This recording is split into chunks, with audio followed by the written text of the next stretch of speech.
है हमारे प्यारे बाबा की मुरली का सार 26 जुलाई 2024। प्रात मुरली। ओम शांति। बाप दादा मधुबन। मीठे बच्चे, यह अनादि ड्रामा फिरता ही रहता है, टिक टिक होती रहती है। इसमें एक का पाठ न मिले दूसरे से, इसे यथार्थ समझकर सदा हर्षित रहना है। प्रश्न: किस युक्ति से तुम सिद्ध कर बता सकते हो कि भगवान आ चुका है? उत्तर: पहले दो बाप का परिचय दो। एक हद का, दूसरा बेहद का बाप। हद के बाप से हद का वर्षा मिलता है। अब बेहद का बाप बेहद का वर्षा देते हैं, तो समझ जाएंगे। ओम शांति। रूहानी बाप बैठ रूहानी बच्चों को समझाते हैं। सृष्टि तो यही है। बाप को भी यहाँ आना पड़ता है समझाने के लिए। मूल वतन में तो नहीं समझाया जाता, स्थूल वतन में ही समझाया जाता है। बाप जानते हैं बच्चे सब पतित हैं। बाप ने समझाया है, अभी तुम विषय सागर में पड़े हो, असल में तुम क्षीर सागर में थे। विष्णुपुरी को क्षीर सागर कहा जाता है। अब क्षीर का सागर तो यहाँ मिल न सके। यह पुरुषोत्तम संगम युग है, जबकि बाप आते हैं सबको वापस ले जाते हैं। बाप कहते हैं जो भी बच्चे हैं, कोई अल्लाह को, कोई गॉड को, कोई भगवान को पुकारते हैं, मेरे नाम तो बहुत रख दिए हैं। यह भी तुम जानते हो, हम कोई साकार से नहीं पढ़ते हैं, निराकार पढ़ाते हैं। तुम निराकार आत्मा भी ऊपर में रहती हो, फिर इस तख्त पर आती हो। यह तख्त विनाशी है, आत्मा तो अकाल है, वह कभी मृत्यु को नहीं पाती। शरीर मृत्यु को पाता है। यह है चैतन्य तख्त। नाम रखाते हैं ज्ञानेश्वर, अर्थात ज्ञान देने वाला ईश्वर। वह तो ज्ञान सागर चाहिए, उनको ही गॉड फादर कहा जाता है। यहाँ तो ढेर भगवान हो गए हैं। जब बहुत ग्लानि हो जाती, बहुत गरीब हो जाते, दुखी हो जाते हैं, तभी बाप आते हैं। बाप को कहा जाता है गरीब निवास। आखिरीन वह दिन आता है जो गरीब निवास बाप आते हैं। बच्चे भी जानते हैं बाप आकर स्वर्ग की स्थापना करते हैं। अभी तुम बच्चों को मालूम पड़ा है बाबा आया हुआ है हमको अपने घर ले जाने लिए। बच्चों को अपना घर भूल गया है। भक्ति मार्ग के धक्के खाते रहते हैं। इसको कहा जाता है रात। भगवान को ढूंढते ही रहते हैं, परंतु भगवान कोई को मिलता नहीं। अभी भगवान आया हुआ है, यह भी तुम बच्चे जानते हो, निश्चय भी है। बाप समझ जाते हैं कौन अच्छे पुरुषार्थी हैं, जो औरों को भी मनुष्य से देवता बनाने का पुरुषार्थ कराते हैं, अर्थात बाप की पहचान देते हैं। एक है पारलौकिक बेहद का बाप, दूसरा लौकिक हद का बाप। अच्छी रीति परिचय देना चाहिए, जो समझे कि यह ठीक कहते हैं। बेहद के बाप से वर्षा कैसे मिलता है, यह कोई नहीं जानते। वर्षा मिलता ही है बाप से, और कोई भी ऐसे कभी नहीं कहेंगे कि मनुष्य को दो बाप होते हैं। तुम सिद्ध कर बतलाते हो, हद के लौकिक बाप से हद का वर्षा और पारलौकिक बेहद बाप से बेहद अर्थात नई दुनिया का वर्षा मिलता है। नई दुनिया है स्वर्ग, सो तो जब बाप आए तभी आकर देवे। उस पारलौकिक बाप को ही कहा जाता है दो खहरता सुख करता। दो ख से लिबरेट कर गाइड बन फिर ले जाते हैं अपने घर स्वीट होम। उनको कहेंगे स्वीट साइलेंस होम। वहाँ हम कैसे जाएंगे, यह कोई भी नहीं जानते। न रचता न रचना के आदि मध्यंत को जानते हैं। तुम जानते हो हमको बाबा निर्वाण धाम ले जाने के लिए आया हुआ है। सब आत्माओं को ले जाएंगे, एक को भी छोड़ेंगे नहीं। वह है आत्माओं का घर, यह है शरीर का घर। तो पहले बाप का परिचय देना चाहिए। वह निराकार बाप है, उनको परमपिता भी कहा जाता है। परमपिता अक्षर राइट है और मीठा है। सिर्फ भगवान ईश्वर कहने से वर्षे की खुशबू नहीं आती है। तुम परमपिता को याद करते हो तो वर्षा मिलता है। बाप है ना, यह भी बच्चों को समझाया है सतयुग है सुखधाम। स्वर्ग को शांतिधाम नहीं कहेंगे। शांतिधाम जहां आत्माएं रहती हैं। यह बिल्कुल पक्का करा लो। बाप कहते हैं, बच्चे तुम शास्त्र पढ़ते ही हैं भगवान को पाने के लिए, और भगवान कहते हैं मैं किसको भी शास्त्र पढ़ने से नहीं मिलता हूँ। मुझे यहाँ बुलाते ही हैं कि आकर इस पतित दुनिया को पावन बनाओ। प्राण प्यारे बाप दादा प्रति याद प्यार। मीठे मीठे सिकीलधे बाप दादा प्रति बच्चों का याद प्यार और गुड मॉर्निंग। रूहानी बच्चों की रूहानी बाप को नमस्ते।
धारणा के लिए मुख्य सार। 1. इस समय ही बाप समान परफेक्ट बन पूरा वर्षा लेना है। बाप की सब शिक्षाओं को स्वयं में धारण कर उनके समान ज्ञान का सागर, शांति सुख का सागर बनना है। 2. बुद्धि को पारस बनाने के लिए पढ़ाई पर पूरा ध्यान देना है। निश्चय बुद्धि बन मनुष्य से देवता बनने का इम्तिहान पास करना है। वरदान। निश्चित विजय के नशे में रह बाप की पदम गुणा मदद प्राप्त करने वाले मायाजीत भव।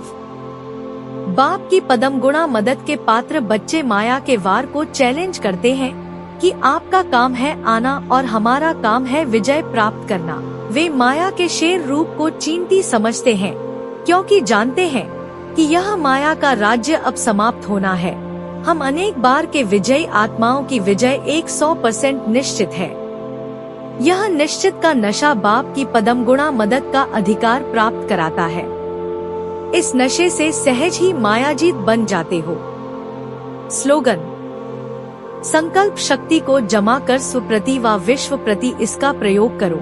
आज है हमारे प्यारे बाबा ने ये जीवन जीने की कला सिखाई कि ये खुशी में हम रहे हैं कि स्वयं भगवान बाप हमारे बुलाने पर हमें पावन बनाने आ गए हैं। और ये खुशी अन्य आत्मा के साथ भी बात है, उनको बाबा का परिचय देकर उसके लिए पहले हम पूरा बाबा की शिक्षा पर ध्यान देना होगा और उनको अपने जीवन में लाना होगा। फिर बाबा ने बड़ा ही प्यारा वरदान दिया कि जो बच्चे बाबा के साथ विश्व परिवर्तन करना चाहते हमेशा अपनी विजय के नशे में रहते हैं। और आखिरी में बाबा ने ये स्लोगन दिया कि हमें अपने संकल्प को अपने बाबा की याद में बचना है और उन्हें अपने और विश्व के प्रति कार्य में लगाना है। सबके लिए दिल से दुआएं भेजनी है। तो आज की इतनी दिल को पवित्र बनाने वाली मुरली के हमारे ज्ञानेश्वर परंपरा की दिल की गलतियों से पद्मा पदम बार शुक्रा। वाह मेरे बाबा वाह, आपकी बहुत कमाल है।